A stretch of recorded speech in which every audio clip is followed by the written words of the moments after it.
Good morning বন্ধুরা, welcome back to my channel PKP lifestyle. তো PKP lifestyle চ্যানেলে তোমাদেরকে অনেক অনেক ভালোবাসা এবং অনেক অনেক ওয়েলকাম। তো চলো, বড়োদেরকে প্রণাম জানিয়ে ছোটোদেরকে ভালোবাসা জানিয়ে আমি আজকের ভিডিওটা শুরু করলাম। তো তোমরা দেখতেই পেলে, ফার্স্ট আজকে ঘুম থেকে উঠে মাছ ভিজিয়েছি, তারপরে ওয়াশিং মেশিনে জামা কাপড় কাচতে দিয়েছি। আর এখানে দেখো, আমার মেয়ে কিন্তু উঠে পড়েছে, উঠে ব্রাশ করে শুয়ে আছে পুতুল নিয়ে। আর ওর বাবা হচ্ছে ঘুমাচ্ছে, নাইট ডিউটি করে এসছে, তার জন্য বলছে কৃষ্ণা আমার খুব ঘুম পেয়েছে, আজকে আমি ঘুমাবো। তো চলো, তোমাদের দাদাভাই ঘুমাক আর আমি এদিকে কাজ করতে থাকি। আর দেখো, নিমেষের মধ্যে আমার কিন্তু ঘরবাড়ি ঝাড় দেওয়া গোছানো পুরো কমপ্লিট। আর ওখানে দুধটাও নিয়ে নিয়েছি। আর তারপরে এই ছাতুটা দেখতে পাচ্ছ, ছাতুটা হচ্ছে আমার মেয়ের, ছাতুটা খাওয়াবো। তো এখনও পর্যন্ত খাওয়ানো হয়নি, তার জন্য গুলিয়ে টুলিয়ে নিয়ে এসেছি ছাতু খাওয়াতে। আর তারপরে দেখো, আমি আমার মেয়েকে ছাতু খাওয়াচ্ছি। আর ছাতু খাওয়ানোর পরে মুখটাও ধুয়ে দিলাম, না হলে না সাদা সাদা হয়ে থাকে। তো চলো এবার নিজের কাজবাজ বলতে ব্রাশ করতে শুরু করে দিয়েছি এখন। আর ব্রাশ করে দেখো চলে এসেছি থাইরয়েডের ওষুধ খাবো বলে নিয়ে নিয়েছি। আর তারপরে আমার ছাতুটা গুলে নিচ্ছি আমি, মেয়েকে খাওয়ানোর পরে আমিও সকালবেলা থাইরয়েডের ওষুধ খাই, তারপরে ছাতু খাই। আর তারপরে তোমাদের দাদাভাই যদি জেগে থাকতো চাটা করতাম, আর উঠুক তারপরে চাটা করব। তো আমার ছাতু গোলানোটা পুরো কমপ্লিট দেখো বন্ধুরা। তো খাওয়া দাওয়া করে কাজবাজ সেরে একটু ফ্রেশ হয়ে নিলাম, দেখো ছাতু খেয়ে নিলাম, তোমরা তো দেখতেই পেলে। আর আজকে অনেকটাই লেট করে ওঠার কারণ হচ্ছে, কালকে রাত্রে আমি বাসন মেজে রেখেছি, ঘরটার সব পরিষ্কার করে রেখেছি, যে উঠবো আর শুধু ঘর ঝাড় দেবো। তো তার জন্য আজকে আমি প্রায় 9:45টায় উঠেছি, ঘুমাইনি অবশ্য, জেগেছিলাম। একটা ভিডিও হাফ এডিটিং করা হয়েছে, আর তারপরে মা ফোন করলো, আর এডিটিং করা হলো না। তারপরে 10টার সময় উঠে তোমার কাজবাজগুলো সারছি। তো চলো এবার রান্নাঘরের দিকে যাওয়া যাক। তোমাদের দাদাভাই ঘুমাক, তোমাদের দাদাভাই এসছে সকালবেলা নাইট ডিউটি করে। তো নাইট ডিউটি করে এসছে দেখে তোমাদের দাদাভাইকে আর ডাকবো না, ও ঘুমাক। আমি সোজা এখন রান্নাঘরে চলে যাব। সিঁদুরটা পরিনি, তার কারণ হচ্ছে এখনও স্নান করিনি, তো তার জন্য সিঁদুরটাও পরিনি। তো চলো রান্নাঘরে যাওয়া যাক। তো রান্নাঘরে এসে দেখো বন্ধুরা, আমি দুধটাও জাল দিতে বসিয়ে দিয়েছি। দুধটা টুকটুক করে জাল হোক, চলো অন্য কাজের দিকে যাওয়া যাক। তো এবার চাল নিয়ে নিয়েছি, দেখো চালটা মেপে এর মধ্যে নিয়ে নিচ্ছি, ভাতটা বসিয়ে দেবো। এখানে আমি দুবারেরই চাল নেব, 1 কোটো, এটা 250 কোটো, আর অল্প কটা দেবো, হয়ে যাবে। তোমাদের দাদাভাই খাবে, আমি খাবো, আমার মেয়ে খাবে দুপুরে, আর রাত্রিরে যে থাকবে দুজনের হয়ে যাবে। চালটা নিলাম, নিয়ে একবারে চালটা ধুয়ে দেখো জল দিয়ে গ্যাসের উপরে বসিয়ে রেখেছি, বসাইনি কিন্তু। তারপরে আমি আলুগুলো ছুলে নিচ্ছি, ভাতে দেবো আজকে। তো আলু সিদ্ধ খেতে খুব ভালোবাসে আমার মেয়ে, তোমাদের দাদাভাই। আর আমিও কম যাই কিসে, আমিও প্রচুর আলু সিদ্ধ খেতে ভালোবাসি, বুঝেছো, কিন্তু খাই না অতটা। তো তবুও তো খেতে ইচ্ছা করে, তাই না বলো? তো যাই হোক, দেখো তোমাদের সাথে বক বক করতে করতে আলুটাও আমার কাটা হয়ে গেল। ধুয়ে এবার আমি হাঁড়ির মধ্যে দিয়ে দেবো, দিয়ে এবার গ্যাসটা অন করে আমি ভাতটা বসিয়ে দেবো। আর তোমাদের দাদাভাই কিন্তু এখনও ওঠেনি আজকে, তো ঘুমাচ্ছে, তার জন্য আমি আর ডাকিনি তোমাদের দাদাভাইকে। যাই হোক, তোমাদের দাদাভাই ঘুমাচ্ছে, ঘুমাক। আর দেখো হাঁড়ির ঢাকনাটাও দিয়ে দিলাম। ওটা কিন্তু হাঁড়ির ঢাকনা না, হাঁড়ির ঢাকনাটা না ফ্রিজে রয়েছে, কী জানি ঢাকা। তো তার জন্য আমি ভাবলাম প্লেটটা দিয়ে দিই, তাড়াতাড়ি করে ফুটে উঠবে, ঢেকে দিলে। আর তারপরে দেখো ফ্রিজ থেকে সবজিগুলো নিয়ে এসেছি। কী কী সবজি আছে দেখি, আজকে বাড়িতে বেঁচে যাওয়া সবজিগুলোই তো রান্না হবে, মানে ফ্রিজ কুড়ানো সবজি দিয়ে রান্না হবে, যা যা আর কি পড়ে আছে। তোমাদের দাদাভাই যে আজকে বললো বাজারে যাবে না, ঘুমাবে, তো তার জন্য। তো দেখো এদিকে দেখলাম পটল আছে, বেগুন আছে, ভাবলাম চলো টক ডাল তো হবে, তো পটল ভাজা, বেগুন ভাজা এগুলোই করে ফেলি, আলু সেদ্ধ। তো তার জন্য দেখো পটলটাকে আমি কেটে নিচ্ছি, 5টা পটল ভেজেছিলাম। আর ওই বেগুনটা না ভাজা করব। তো দেখো কাটতে যেয়ে তোমরাই দেখবে কি অবস্থা বেগুনটা, আমার তো হাসি পাচ্ছে, আমি ফেলবো কি আর রাখবো কি। তো এতটাই পোকা বেরিয়েছে, দেখো 2টো পিস ভালো বেরিয়েছে, আর তারপরে সব পোকা। তো তবুও দেখো বাদ দিচ্ছি, বাদ দিয়ে নেওয়ার চেষ্টা করছি, বাদ দিচ্ছি পোকা, বাদ দিচ্ছি পোকা, লাস্টে আমি সব ফেলেই দিয়েছি। দেখো কতটুকুনি নিয়েছি, তোমরাই দেখতে পারবে যে কতটুকুনি নিয়েছি। আর আজকের খাওয়াটা না খুব ভালো হয়েছিল। আমি যে মাছের ডিমের বড়ার তরকারিটা করেছি না, ওটা একদম আমরা হাত দিইনি। আর দেখো ওইদিকে ভাতটা উতল চলে এসছে, ঢাকনাটা নামিয়ে দিলাম। আর আমার তোমাদের সাথে বকবক করতে করতে কাটাও হয়ে গেছে দেখো।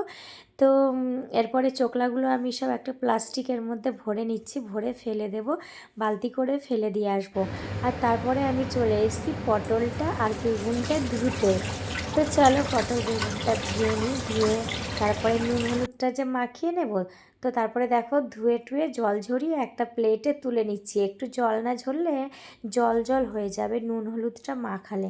তো এই দেখো কতটুকুনি বেগুন হয়েছে তোমরাই দেখে নাও। তো তারপরে দেখো হলুদ দিয়ে দিচ্ছি, একটু করে হলুদ গুঁড়ো একটুখানি নুনের গুঁড়ো, তারপরে মাখিয়ে নিচ্ছি ভালো করে ভালো করে, না হলে যে নুন ঢুকবে না, নুন না ঢুকলে তো বেগুন ভাজা পানসে লাগবে। তো চলো এবার ভাতের দিকে যাওয়া যাক। ভাতটা তো অনেকক্ষণ বসানো হয়েছে, ভাতটা যদি গলে যায় তাহলে তো আমাদের ভাত মানে তরকারি দিয়ে যে ভাত খাবো সে স্বাদটাই তো আমরা মিস করবো, ফেনা ভাতের মতো হয়ে যাবে, তাই না বলো? তো চলো এবার গ্যাসটা অন করি, বেগুন ভাজার দিকে যাওয়া যাক। নুন হলুদটা যে মাখানো হয়ে গেছে, তো কড়াইতে তেল দিলাম, অল্প একটু তেল ঢেলে দিয়েছি, দেখি যে তেলটা নেই, তারপরে আবার ডাইরেক্ট এটা দিয়েই ঢাললাম। তো তারপরে আমার মেয়ে এসছে, দেখো মা আমার জুসটা খুলে দাও। তো তার জন্য মেয়ের জুসটা আমি এখন খুলে দিচ্ছি। আর তারপরে দেখো তেলটা কম ছিল যে বললাম, তো যেটাতে আমি রান্না করি তো অন্যটাতে ঢেলে নিই আমি। আর জারে এক জার করে থাকে, আর এক জার তো না, তোমাদের দাদাভাই একবারে অনেকটা মানে প্যাকেটের তেল নিয়ে আসে, ওটাই একটা একটা করে ঢালা হয়। আর দেখো এবার তেলটা গরম হয়েছে নাকি খুন্তি দিয়ে নাড়া দিয়ে দেখছি, দেখার পরে এবার ভাজাটা বসিয়ে দেবো।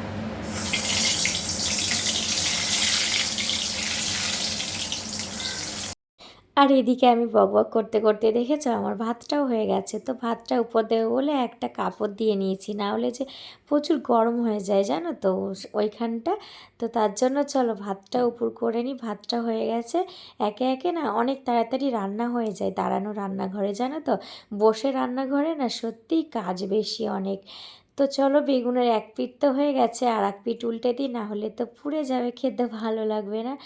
তো চলো বেগুন ভাজাটা উল্টে দিলাম, দিয়ে বেগুন ভাজাগুলো হয়েও গেছে, তুলে নিচ্ছি ম্যাজিকের মতো। তোমরা কি পারো এত তাড়াতাড়ি ম্যাজিকের মতো কাজ করতে? আমিও পারি না, তোমরাও পারো না, পারে শুধু স্পিড মানে যে ফোনের এডিটিংয়ের ওখানে যে স্পিড আছে সেই স্পিড আর কাটাকুটি করে একটুখানি মানে জয়েন্ট করা। আর তারপরে দেখো দিয়ে দিচ্ছি পটলগুলো। তো পটলগুলো অনেকগুলোই আছে, যে কটা আমি দিতে পেরেছি দিয়েছি, তারপরে খুন্তি সরিয়ে সরিয়ে দিয়েছি। আর তোমাদের দাদাভাই ঘুম থেকে উঠে পড়েছে, এখন প্রায় 12টার পর তোমাদের দাদাভাই ঘুম থেকে উঠেছে, দিয়ে বলছে চলো জামা কাপড়গুলো আমি মেলে দিয়ে আসি, তোমার আর যেতে হবে না।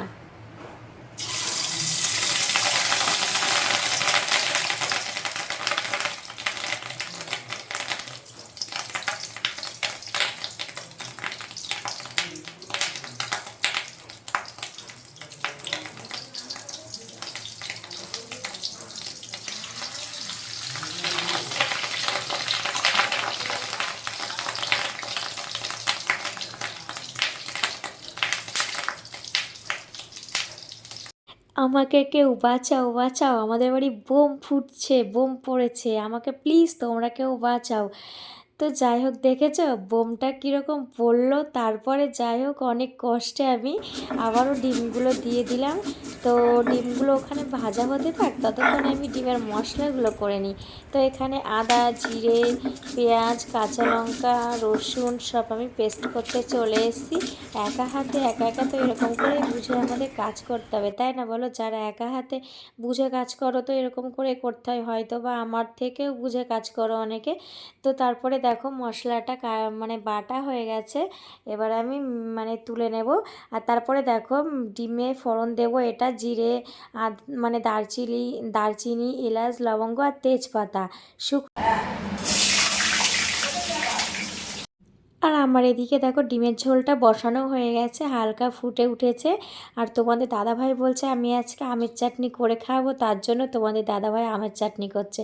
আর তোমাদের দাদাভাইকে একটু দেখাচ্ছি দেখে তোমাদের দাদাভাই না বলছে আমাকে দেখিও না, আমাকে দেখিও না। তো চলো তোমরা আমাদের রান্নাবাড়া দেখতে থাকো, আর কেমন লাগলো আমাদের রান্নাবাড়া অবশ্যই কিন্তু বলবে। আর হ্যাঁ তোমাদের দাদাভাই কিন্তু চাটনিটা দারুণ করেছিল। আর আমি বলছিলাম যে আমার রান্না হয়ে যেত, তোমাদের দাদাভাই আবার মাছ নিয়ে এসছে ভাজা খাওয়ার জন্য, আবার আমের চাটনি, না হলে আমাকে ডিমের ঝোলটা করে হয়ে যেত। তো রান্না আমার পুরো কমপ্লিট। তারপরে আমি চলে এসেছি রান্নাঘর মুছতে। আমার কেন জানি না আর ইচ্ছা করেনি রান্নাঘর মোছাটা তোমাদের দেখাতে, শুধু জাস্ট একটু ভিডিও ক্লিপ তুলেছি তোমাদেরকে দেখাবো বলে যে আমার রান্না হয়ে গেছে, আমি মুছছি। তো আমার রান্নাঘর মোছার পরে না আমি ঘর মুছিনি, সেই বৃহস্পতিবারে ঘর মুছেছি, 3-4 দিন হয়ে গেল ঘর মুছিনি। তো ভাবলাম আজকে তাড়াতাড়ি রান্না হয়ে গেছে, তো চলো আজকে ঘরটা মোছাই যায়। তো চলো, এখন 12টা 12:30 বাজে, রান্না বাড়া শেষ করে রান্নাঘর মুছে এবার আমি ঘর বারান্দাটা মুছে নিচ্ছি। ঘরটা মোছা হয়ে গেছে। তোমাদের দাদাভাই আর আমার মেয়েকে জেলখানায় বন্দি করে রেখেছে, আমি বলেছি বেরাবার না। তো তারপরে পাম্প চালিয়ে ঠান্ডা জলে 3জন স্নান করেছি। প্রথমে তোমাদের ভাজা দিয়ে শুরু করলাম। এটা হলো ভাজা, মাছ ভাজা, বেগুন ভাজা আর পটল ভাজা। তারপরে দেখাচ্ছি তোমাদের এটা আবার কি বলো তো, টক ডাল। টক ডাল দিয়ে মাছ ভাজা দিয়ে খেতে খুব মজা। আর এই যে ভাত, ভাতের রেসিপি চলে আসলো এখানে। তারপরে কি আসলো জানো, তোমাদের দেখাচ্ছি। এই দেখো, এটা কি বলো তো, কাতলা মাছের ডিম। কি ডিম? কাতলা মাছের ডিম। ডিমের বড়া ভেজে ঝোল। কত যে টেস্টি মাছের ডিম। আমরা জানি মাছের ডিম খেতে খুব মজা, মাছের থেকে মাছের ডিম খেতে মজা হয়। আর এর পরে দেখবে কি, এই দেখো, এটা কি বলো তো, চাটনি। তাহলে এটা কি? চাটনি। সব কিছু খাওয়ার শেষে এটাই তো মজাদার জিনিস, চাটনি। চলো, এত কিছু মেনু হয়ে গেছে আজকে। বলেছিলাম না আজকে সব মাছের ডিম ধরা আছে, তো ধরাই আছে। তো তোমাদের দাদাভাই ডিউটি যাবে দেখে, তাই তোমাদের দাদাভাই টিফিনটা বাড়ছি দেখো। তো আমরা কেউ খাইনি, ফার্স্ট তোমাদের দাদাভাইকে দেবো। এখন হচ্ছে প্রায় 6টা বাজে, তোমাদের দাদাভাইকে টিফিন দিলাম। আর টিফিন দেওয়ার পরে তোমাদের দাদাভাইকে ডেকে দেখালাম যে তুমি কি টিফিন আর নেবে, আর একটু ডিম দেবো? বলে দাও। তো দেখো তোমাদের দাদাভাই বেরিয়ে পড়ছে আমাকে টাটা বাই বাই করে। আর মেয়ের ম্যাম এসছে, আমার মেয়ে তো পড়ছে ওর ম্যামের কাছে। আর তারপরে আমি দেখো এখানে সিঙ্গারা নিমকি, ওর ম্যামের জন্য সিঙ্গারা নিমকি আর আমার মেয়ের জন্য শুধু সিঙ্গারা দিয়েছি, না হলে কি বলো তো টুকটুক করে খেতেই থাকবে আর পড়বে না ও। মেয়েকে মেয়ের ম্যাম পড়িয়ে চলে গেছে বন্ধুরা, এখন হচ্ছে 9টা বাজে। আর আমার মেয়ে হচ্ছে ম্যামের হোমওয়ার্ক করছে।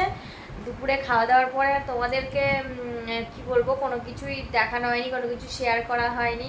দুপুরে খাওয়া দাওয়া করে দুপুরের বাসন মেজে তারপরে ওই জায়গাটা মুছে না আমি আজকে ঘুমিয়ে পড়েছিলাম। তো তার জন্য তোমাদের কাছে আর মানে কোনো কিছু শেয়ার করা হয়নি। তোমাদের দাদাভাই ডিউটি চলে গেছে, তোমরা দেখতে পেলে।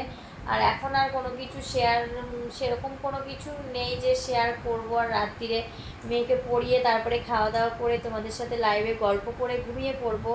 তো আর কোনো কিছু আর শেয়ার করবো না। তো ভাবছি ভিডিওটা আমি এখানেই এন্ড করবো। তো চলো বন্ধুরা, ভিডিওটা আমি এখানেই এন্ড করছি। তোমরা সবাই ভালো থেকো, সুস্থ থেকো। দেখা হচ্ছে আগামীকাল নতুন ব্লগে। Tata, by.